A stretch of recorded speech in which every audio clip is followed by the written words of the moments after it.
Dan and Amy, listen up. Shh, listen. You had Governor Rauner address the state last night in advance of the special session that starts today with the idea of forging a constitutionally balanced budget. Here's what the governor had to say, trying to set the tone for the special session. We've asked the General Assembly to come together in a special session for the next 10 days, not as Democrats and Republicans, but as leaders who share bipartisan concern for our state's future. We must agree on a balanced budget plan and get it to my desk before the end of the state's fiscal year, 1 week from Friday. And the Democrat response from State Representative Greg Harris, a Chicago leftist, who's the flack for Madigan on the budget. Governor, your actions speak louder than your campaign rhetoric.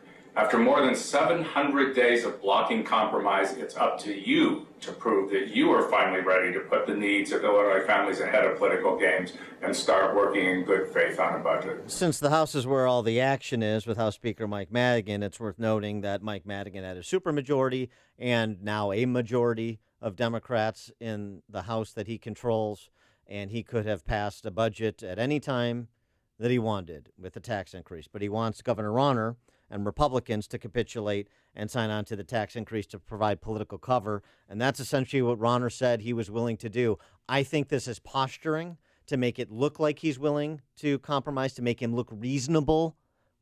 And by the way, this is not a reasonable position, but it's to give the appearance that he's trying to be constructive and reasonable in the, how they define being constructive and reasonable, which is going along with the same old tax and spend, borrow and spend policies. But here's the problem. With weak-kneed leadership from Republicans in both the House and the Senate willing to go along with these massive tax hikes for very little in return, and the governor signaling that he would sign it if it got to their desk, you've just provided Madigan the political cover. They're betting, at least Governor Rauner, I believe, is betting that Madigan isn't really interested in doing a budget deal and that he'll bear the majority of the responsibility, and thus Democrats, by extension, will bear the majority of the responsibility for not getting a budget deal done while he had appeared reasonable. However, if Madigan calls his bluff, he's in a real trick bag, because if he signs what Republicans have proposed as their compromise budget with those massive tax increases, he's done, and so are Republicans for another generation. Not kidding. For 10 more years, you think? Yeah, I do. And so does the Wall Street Journal in their op-ed today, the Illinois capitulation, discussing this. And you want to know where this leads? You want me to – let's make this concrete. Yes. For us common folk who are taxpayers who I'm sick of seeing my money go to corrupt politicians. And Rauner's focus is wrong. It continues to be wrong. He's playing the inside game with appeals to the political ruling class and the elites that prop them up. That is the wrong play. It is a constituency he cannot win. He will win some in the public sector, and that's great. But the play is for the 95% of families that are not in the public sector, that are financing all of this insufficiently, by the way, because you can't keep up with the spend, and receiving very little in return. That is his universe. He should speak to that universe. Yesterday, he spoke to the political class. Chicago Police Pension Fund. This is Chicago Democrats in charge of this state for the last half century with Madigan, in charge of the city of Chicago for 100 years. So let's look at their policies and what they have wrought for the front line of civil society, Chicago police officers. Ready? Yes. Listen up, because it's happening everywhere. And, oh, by the way, your homes are being liquidated to try and prop up this Ponzi scheme. And I'm not talking just about the pension systems. This entire state is a Ponzi scheme. Every single thing the political class does in this state is a Ponzi scheme, starting with the pensions. Chicago Police Pension, story that we did, that nobody else does. ChicagoCityWire.com.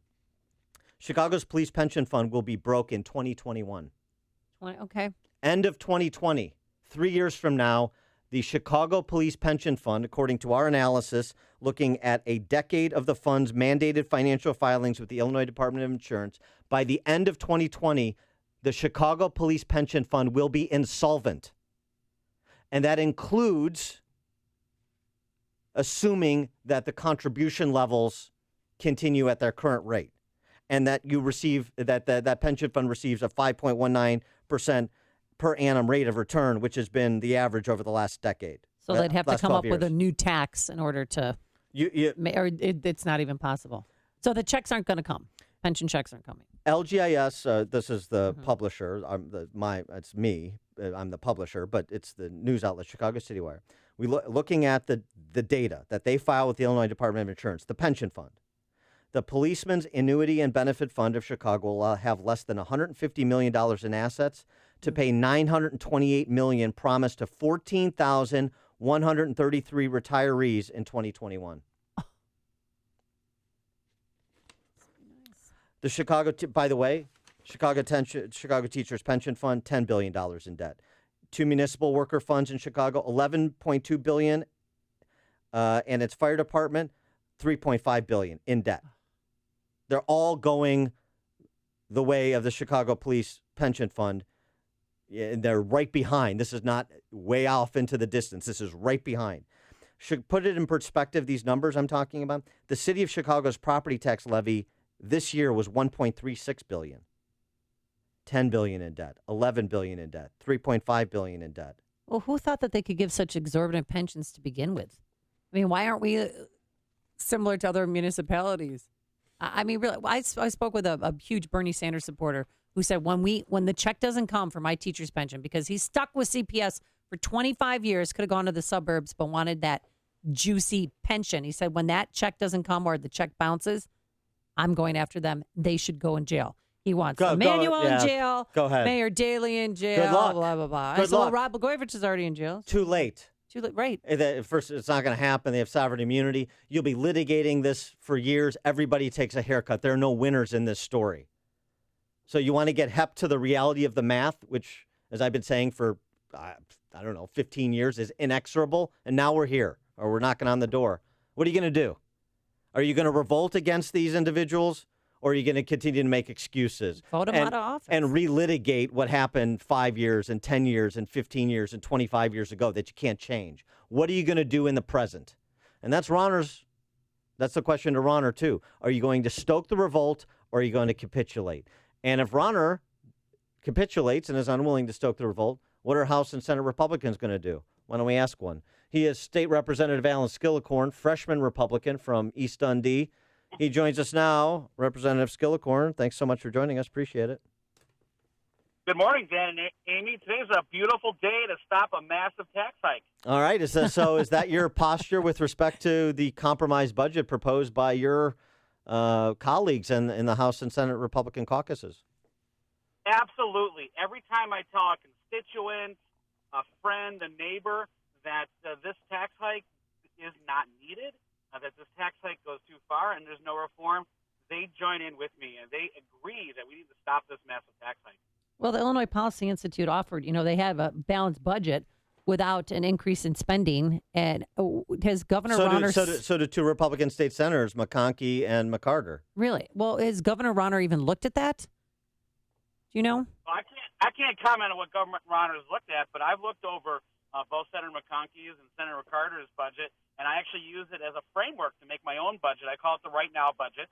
Mm-hmm. There's a couple things that I changed in it. There's a couple other things where I took a Democrat pension reform plan. I put that into it. I swapped some things in with some very modest cuts and real reforms. We don't need to hike taxes, and the math proves it in my Right Now budget.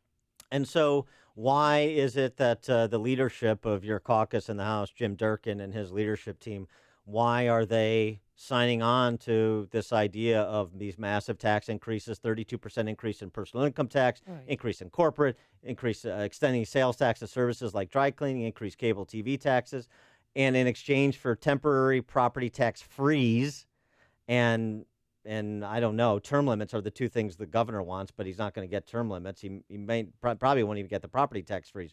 But why would they sign on even if you could get those two things? Well, they're certainly not negotiating from a position of strength. I mean, you want to ask for everything, especially now that we're in a special session, which is going to require some Republicans to support this. If we're going to put Republican votes on this, we should start from a starting point of reforms we really want. Now, unfortunately, I think that the the governor and leadership, they want to be reasonable. They want to be pragmatic.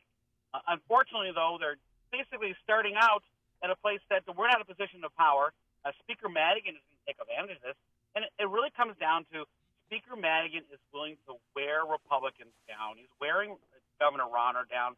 Listen, he has been in the state, been in the General Assembly since before you and I were born, Dan. This is a guy that can wait a long time, and he's willing to wait out Governor Rauner. Not Amy.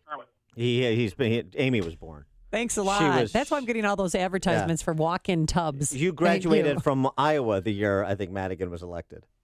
Yeah, but Amy doesn't look it, so that's okay. Oh, there it is. Yeah. It's like he's willing to grind down Governor Rauner and Republican leadership, and the people get it. Only people who want want a tax hike are special interests. All right. The constituents don't want it. Taxpayers don't want it. The people of Illinois do not want these massive tax hikes. Hey, the old lady has a question for you over here. So what do you think is going to happen? Is this just a dog and pony show, or are you guys actually going to get something done in the next 10 days? Well, I'll tell you what. My goal is just to stop this massive tax hike. And I'm going to try to get as many Republicans to come along with me as possible. From the standpoint of it depends on what Speaker Madigan wants to do. I mean, I'm going to argue that he needs to put every single Democrat vote on this budget before any Republican should get on it. If he takes his targets and says, I don't want them voting for a tax hike, I don't think any Republican should vote for it. And that's going to be what I'm going to ask my caucus to do. And I'm hoping they'll support me on that. This is so, it's so sloppy. I mean, just to give people a sense of this, you're getting a trial by fire. This is your first legislative session. But people just don't have a sense of how the sausage is made. As Thomas Jefferson observed, if they did, there'd be more revolutions, and maybe Illinois needs one. But one legislator told me that in the proposed budget, there is pork for his district for an organization that no longer exists. I mean, it's just throwing money willy-nilly everywhere. We'll distribute some cash over here for this guy and some cash over here for that person. They can distribute in the districts. It's just sprinkling the infield for the stakeholders in a kleptocracy. That's the attitude. And this is why even those people who are open-minded to tax increases, as Governor Rauner has been from the beginning, to be fair, but they don't believe that the General Assembly is going to spend the money how they promised to spend the money, because they haven't in the last, 40 years. So why should I be fleeced and then scammed on top of it? The average Illinoisan knows that this isn't going to work. And when I read that budget, when I read about that $169 million, $250,000 to the Village of St. Charles, $65,000 to a Puerto Rican museum, I almost threw up in my mouth. We have social services that aren't being funded today. We have dentists and doctors that haven't been paid from the state for over 2 years. And we're going to throw $100 million at these pork projects? No, I can't stand for it. I'm embarrassed to be a Republican when I read that.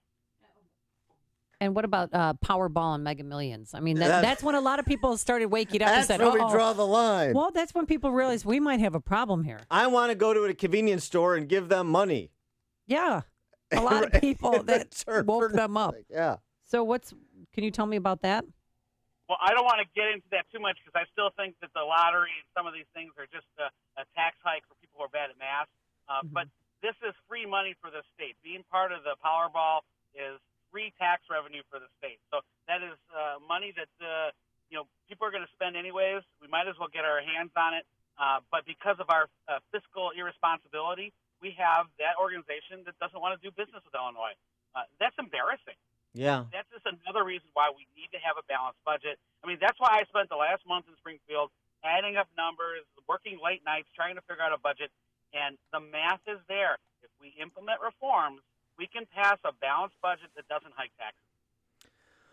Well, good luck, son. From your mouth to first the ears of Republican leaders and then across the aisle to Democrat leaders, where I don't hold out much hope, but at least you're putting in the fight, and that's the requirement. He is freshman state representative Alan Skillicorn, Republican from East Dundee.